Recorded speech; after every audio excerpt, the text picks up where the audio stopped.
Transcription number 1, Part 2, Dictation at 50 words per minute.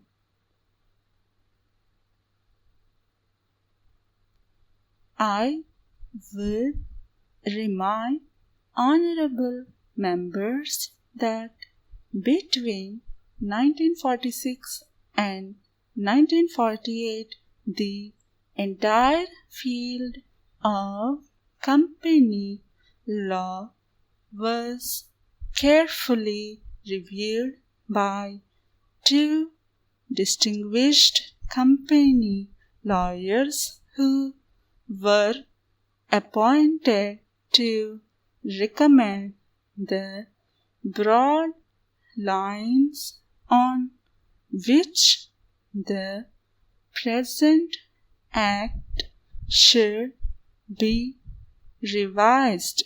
Their recommendations were examined in the then Ministry of Commerce, and certain tentative departmental views which emerged were circulated in a comprehensive memorandum to all recognized trade and industrial associations, bar associations, the high courts, and the state governments.